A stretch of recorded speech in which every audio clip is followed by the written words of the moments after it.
पावसा पाण्याच्या बातम्या महाराष्ट्रभरातल्या बघूयात। बातमी सोलापुरातून। सोलापूरच्या बार्शी शहर आणि तालुक्याला वादळी वाऱ्यासह आलेल्या मुसळधार पावसानं झोडपलं। तालुक्यात सतत पाऊस पडतोय, त्यामुळे पावसामुळे खरीपाच्या पिकाचं नुकसान झालेलं आहे। बार्शी तालुक्याच्या उत्तर भागातील बेलवाडा, बेलगाव, मांडेगाव, ताडसौंदणे, शेलगाव, भोयरे या गावाला जोरदार पावसाचा फटका बसलाय। तालुक्यातील अनेक नदी नाले तुडुंब भरून वाहत आहेत। नद्यांची पातळी त्यामुळे वाढलेली आहे। मोठ्या प्रमाणात पाऊस पडतोय, त्यामुळे शेतकरी हैराण झालेला आहे। सरकारने नुकसान भरपाई द्यावी अशी मागणी शेतकरी करतोय।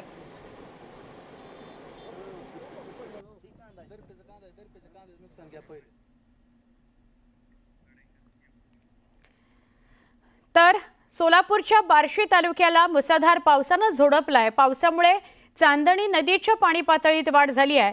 चांदणी नदीला पूर आलाय। गावाकडे जाणारा पूल पाण्याखाली गेलाय। त्यामुळे अगळगाव, मांडेगाव, खडकगाव, धस पिंपळगाव, देवगाव आणि कांदलगाव अशा गावांचा संपर्क तुटलेला आहे। पावसामुळे उडीद, कांदा आणि सोयाबीन या पिकाचं नुकसान झालेलं आहे।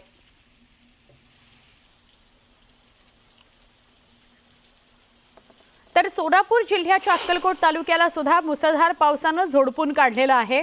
वागदरी गावाला मुसळधार पावसाने झोडपलाय, त्यामुळे गावातल्या नाल्याला पूर आलाय।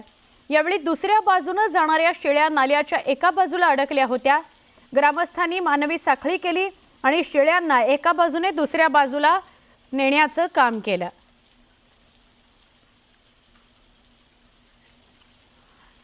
सोलापूर नंतर धाराशिवकडे वळूया। धाराशिव जिल्ह्यासह भूम तालुका परिसराला पुन्हा एकदा रात्री पावसाने झोडपून काढलाय। बाणगंगा आणि रामगंगा नद्यांचा संगम झाल्याने गावाच्या अवतीभोवती पाण्याचा वेढा बसलाय। पाणी गावात शिरलेलं आहे। साडेसावंगी या गावात लोक अडकलेत गावाला पाण्याने वेढा दिल्यामुळे। दरम्यान भूमनगर रोडवर एक महिला आपल्या पत्र्याच्या शेडमध्ये झोपलेली होती, पण मुसळधार पाऊस आला, या झोपडीत तो शिरला आणि त्यामुळे या महिलेचा शेडमध्ये पाणी भरून मृत्यू झालेला आहे। भूम परिसराला पावसातला हा पहिला बळी आहे। अनेक जनावरं पाण्यात वाहून गेली आहेत अशी ही माहिती मिळते।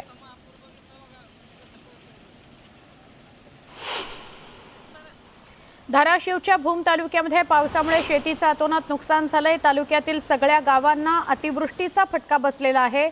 वालवड इथल्या घोग्याचा तलाव या ठिकाणी सांडवा आहे, जो फुटला आणि शेतीचं मोठ्या प्रमाणात नुकसान झालं। भोगलगाव इथला चेकबंधारा सुद्धा फुटला, त्यामुळे शेतीचं नुकसान झालं। तर चिंचपूर ढगे या गावात मोठ्या प्रमाणात पाणी साचलं। तहसील आणि महसूल प्रशासन सतत लोकांच्या संपर्कात आहे। ज्या ठिकाणी आपत्कालीन परिस्थिती निर्माण झाली आहे त्या ठिकाणी प्रशासन संपर्क साधतंय, लोकांपर्यंत पोहोचतंय आणि त्यांना दिलासा देण्याचं काम करतंय।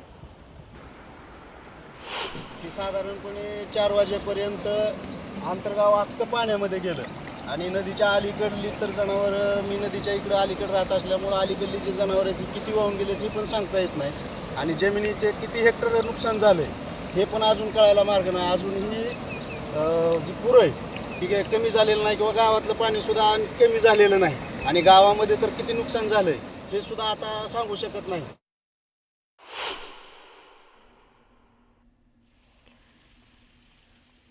धाराशिव जिल्ह्याच्या परंडा तालुक्यालाही पावसाने झोडपलं।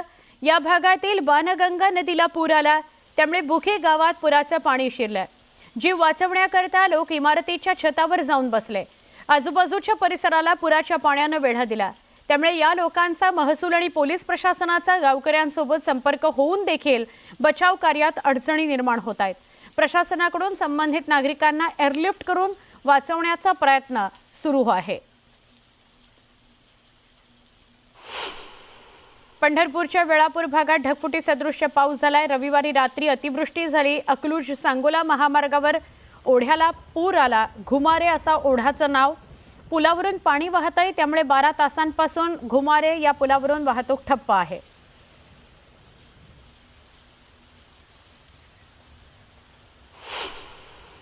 जालना शहरात पुन्हा एकदा ढगफुटी सदृश्य पाऊस झाला। शहरातल्या गायत्री नगर भागातल्या अनेक घरांमध्ये पाणी शिरलं। पहाटेपासूनच जोरदार पाऊस पडतोय। जिकडे तिकडे पाणीच पाणी झालेलं आहे। शहरातल्या गायत्रीनगर पुलावरून पाणी वाहत आहे. अनेकांच्या घरात पाणी शिरलंय. रस्त्यांना नद्यांचं रूप आलेलं आहे. त्यामुळे सकाळपासून जनजीवन पुळतं विस्कळीत झालेलं आहे.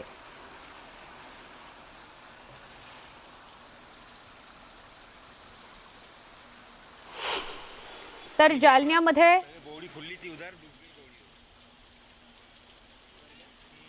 जालन्यामधली ही दृश्य आहे. जालन्यामध्ये ढगफुटी सदृश्य पाऊस झाला. त्यामुळे शहरातून वाहणाऱ्या कुंडलिका नदीला पूर आला. शहरात पहाटेपासूनच मुसळधार पाऊस पडतो आहे. त्यामुळे नदी नाल्यांना पूर आलेला आहे. सखल भागात पाणी साचायला सुरुवात झाली. शहरातील कुंडलिका नदीला पूर आल्यामुळे वाहतूक बंद झालेली आहे. मुख्य बस स्थानकापासून बस सेवा बंद करण्यात आलेली आहे.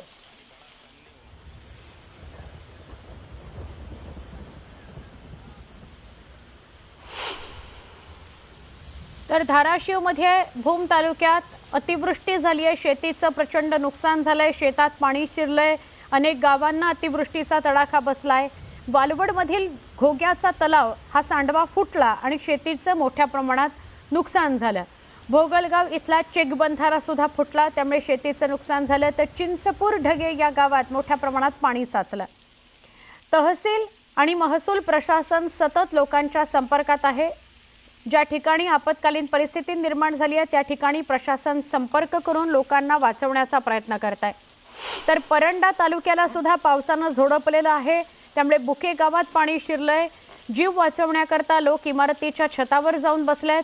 आजूबाजूच्या परिसराला सुद्धा पुराच्या पाण्यानं वेढा दिलेला आहे. त्यामुळे लोकांना महसूल आणि पोलीस प्रशासनाच्या गावकऱ्यांसोबत संपर्क साधत त्यांना बाहेर काढण्याचं काम सुरू आहे.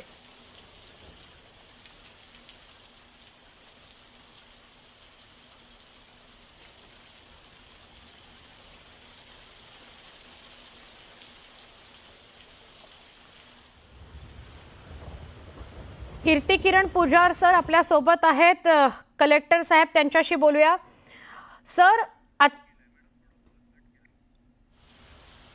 आपण बघतोय धाराशिवचे भूम आणि परांडा हे तालुके या दोन्ही ठिकाणी प्रचंड अतिवृष्टी झाली आहे. त्यामुळे अनेक नदी नाल्यांना पूर आलाय. ओढे काही फुटलेले आहेत आणि त्याचं पाणी शेतशिवारात शिरलंय. अनेकांच्या घरांमध्ये शिरलेलं आहे. कीर्ती किरण पुजार हे तिथले कलेक्टर ज्यांच्याशी आपण बोलणार आहोत. या सगळ्याविषयी काय उपाययोजना केलेल्या आहेत, काय सध्याची परिस्थिती आहे, पाऊस किती मिलीमीटर पडलाय, या सगळ्याविषयी ते आपल्याला माहिती देऊ शकतील आणि परिस्थिती कशी नियंत्रणात ठेवण्याचा प्रयत्न केला जातोय. म्हणजे लोकांना कसं एअरलिफ्ट करायचं किंवा बाहेर काढायचं, पाणी जर त्यांच्या घरात शिरलं असेल तर या सगळ्या दृष्टीने सुद्धा आपण बोलूया. पण धाराशिवमधली आपण बातमी सविस्तर याकरता बघतोय कारण धाराशिवमध्ये भूम आणि परांडा असे दोन तालुके आहेत जिथे प्रचंड अतिवृष्टी झालेली आहे. ढगफुटी सदृश्य पाऊस झाला असं म्हटलं तर अतिशयोक्ती ठरणार नाही. म्हणून विशेष धाराशिवमधल्या भूम आणि परांडा या तालुक्यांविषयी आपण जाणून घेतो आहोत.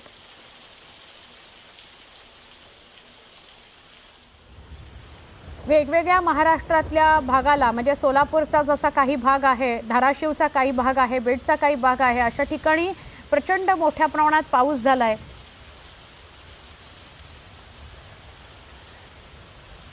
तर पुढच्या बातमीकडे तुर्तास वळतोय. शेवगाव तालुक्यातील मुसळधार पावसामुळे नाले आणि नद्यांना पूर आलेला आहे. अनेक गावांमध्ये पाणी शिरलंय. आखेगाव, खरडगाव, वरूर, कोरडगाव, जोहरापूर आणि भगूर या गावातील घरं, शेतजमिनी आणि रस्ते पाण्याखाली गेलेले आहेत. परिस्थिती आटोक्याबाहेर गेली आहे. परिस्थिती आवाक्याबाहेर गेलेली आहे. गेल्या 2 दिवसांपासून झालेल्या मुसळधार पावसामुळे तालुक्यातील प्रमुख नदी नाले ओढे तुडुंब भरून वाहत आहेत. ऊस, मका, सोयाबीन अशा पिकांचं नुकसान झालेलं आहे.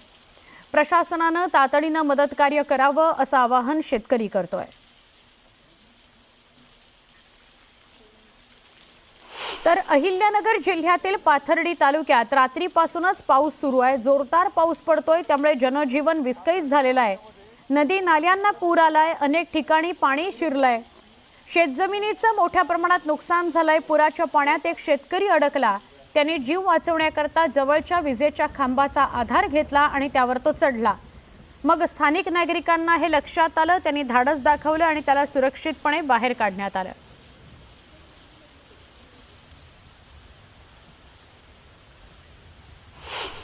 तर तर लातूर जिल्ह्याच्या औसा तालुक्यातील मासुर्डी, टाका, भेट्टा, अंदोरा या परिसरात अतिवृष्टी झालेली आहे।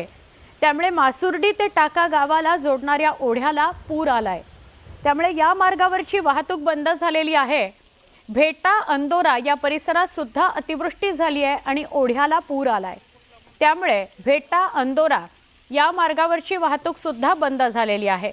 सोयाबीन पिकासह कांदा, मूग, उडीद पिकं वाया गेलेली आहेत, तर ऊसाच्या शेतातही पावसाचं पाणी साचलंय।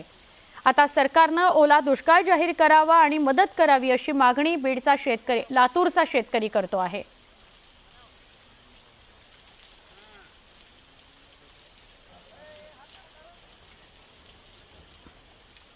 आपण लातूरमधली दृश्य बघतोय। लातूरमध्ये सुद्धा जिल्ह्याला पावसानं झोडपून काढलेलं आहे। अनेक नद्यांना पूर आलाय, त्यामुळे पाणी सगळं शेतात शिरलंय। काहींच्या घरांमध्ये सुद्धा पाणी शिरलेलं आहे। तर आपण आता संभाजीनगरकडे वळूया। छत्रपती संभाजीनगर जिल्ह्यात मुसळधार पाऊस पडतोय। मध्यरात्रीपासूनच शहरासह वैजापूर, पैठण, कन्नड, गंगापूर, सिल्लोड, सोयगाव या परिसरात पाऊस पडतोय। कन्नड तालुक्यातील सावरगाव या परिसरात ढगफुटी सदृश्य पाऊस झालेला आहे। अनेकांच्या घरात पाणी शिरलंय। शेती पिकाचं मोठ्या प्रमाणात नुकसान झालंय।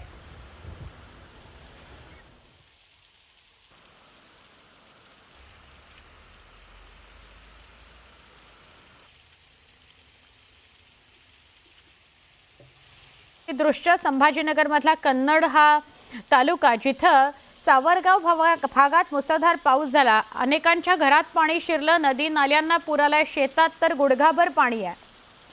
तर सिल्लोड तालुक्यामध्ये रात्रीपासूनच मुसळधार पाऊस पडतोय। तालुक्यातील घाट, नांद्रा, चारनेर, आमठाणा आणि इतर भागामध्ये मुसळधार पाऊस पडतोय। लहान मोठ्या नदी नाल्यांना पूर आलाय। पुलावरून पाणी वाहत आहे। घाट, नांद्रा आणि सिल्लोडचा संपर्क तुटलाय। आमठाण आणि बहला या नदीला पूर आलाय। आमठाणा गावाचा संपर्क तुटलाय। मोठ्या प्रमाणात शेतशिवारात पाणी साचलंय, त्यामुळे शेती पिकाचं नुकसान झालंय। तर बीडच्या शिरूर कासार शहरात ढगफुटी सदृश्य पाऊस झाला। मुसळधार पावसामुळे सिंदफणा नदीला पूर आला। पुराचं पाणी नदीकाठच्या गावांमध्ये शिरलं। इतिहासात पहिल्यांदाच शिरूर शहरातून वाहणाऱ्या सिंदफणा नदीनं रौद्ररूप धारण केलंय। बाजारतळ आणि मार्केटमधली दुकानं पाण्याखाली गेली आहेत। प्रशासनानं नागरिकांना सतर्क राहण्याचं सांगितलं आहे।